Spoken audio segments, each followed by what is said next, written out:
If you're new here, make sure to subscribe so you never miss the real stories behind the NBA's wildest moments. We break everything down with honesty and clarity. Now let's talk about the chaos surrounding Chris Paul, because something about this situation feels way too strange to ignore. At this point, there has got to be more to the Chris Paul story.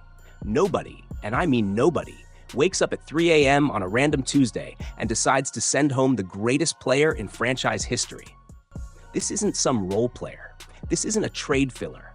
This is Chris Paul, the guy who helped define an entire era of Clippers basketball. And the way this all went down feels cold, rushed, and honestly, almost unreal. Remember, this was supposed to be CP3's storybook ending. He had literally just told the world he was retiring.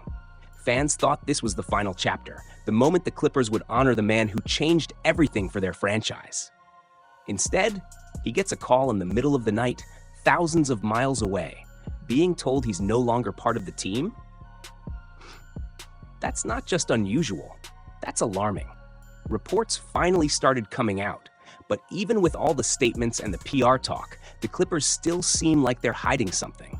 They're being mysterious for no reason, acting like this is a simple personnel move when every sign points to something deeper happening behind the scenes. And to understand just how crazy this situation is, you have to remember who we're talking about. Chris Paul wasn't just a great Clipper. He might be the greatest Clipper ever. The first superstar who actually made people take the franchise seriously. The guy who turned Lob City into a cultural moment. The player fans assumed would be the first jersey ever retired in the organization's history. Yet here we are, watching the same franchise send him home without warning, without celebration, without any closure. And the wildest part? He didn't even want this. Sources made it crystal clear this move wasn't initiated by Chris Paul. Not at all.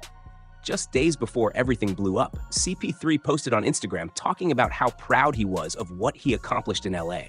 He was celebrating the Lob City years. He was speaking with gratitude.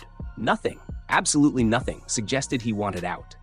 Then suddenly, literally in his next post, he's saying he just found out he's being sent home. How does someone go from reminiscing about their favorite years in LA to packing their bags overnight? And while all this chaos unfolded, the Clippers tried to soften the blow with a carefully worded statement from the front office. They insisted he wasn't being cut, just sent home while they explore a trade or buyout. They stressed that this isn't the end of his career and tried to shift the blame onto themselves. Classic, it's not you, it's me energy. But the truth? This is exactly what the Clippers have done to aging players before, and the pattern is impossible to ignore. The situation with Chris Paul didn't explode overnight, but the way it happened, that timing, that coldness, that 3 a.m. decision in Atlanta, it says everything about how this franchise operates behind closed doors. And honestly, it's not the first time they've done something like this. We've seen legendary players get blindsided before, but this time felt personal. Chris Paul wasn't the same explosive point guard he once was, sure, but he wasn't washed either. And the craziest part?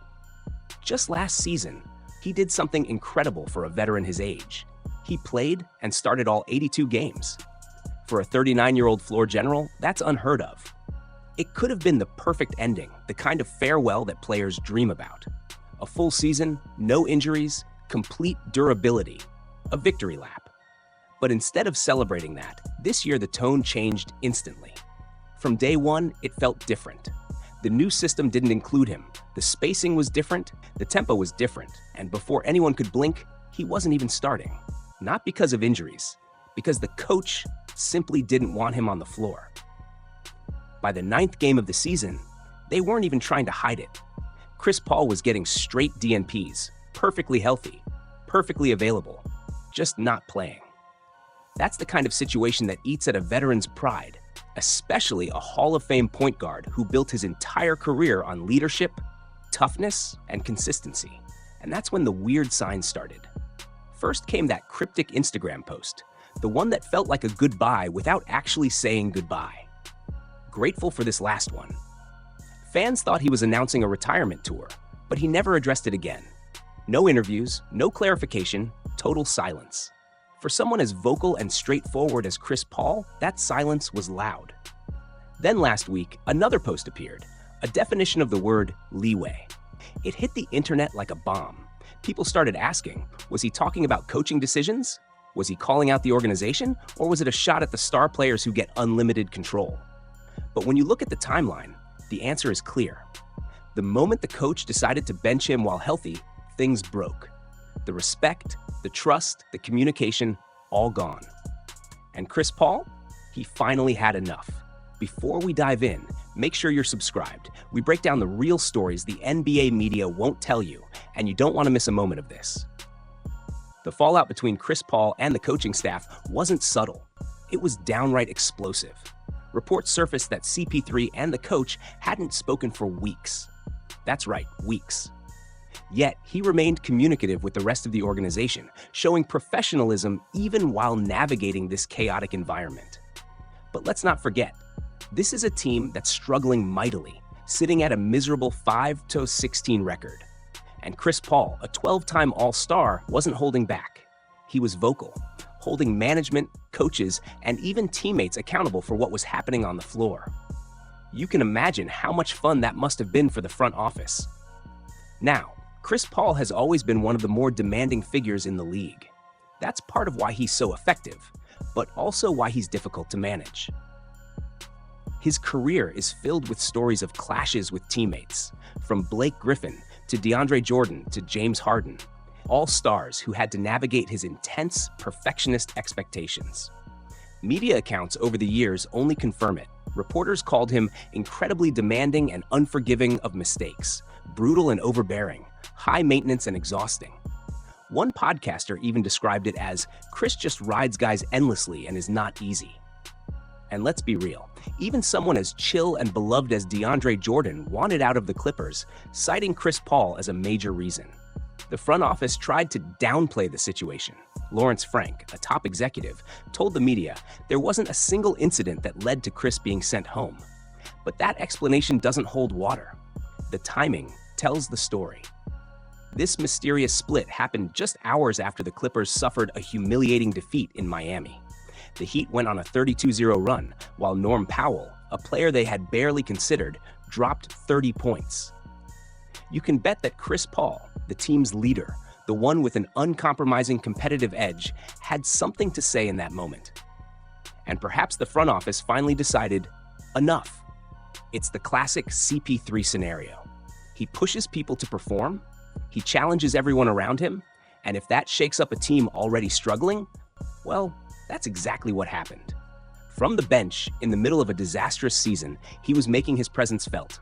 And honestly, this is consistent with how he's always operated. Holding teammates and staff accountable, refusing to settle, demanding excellence.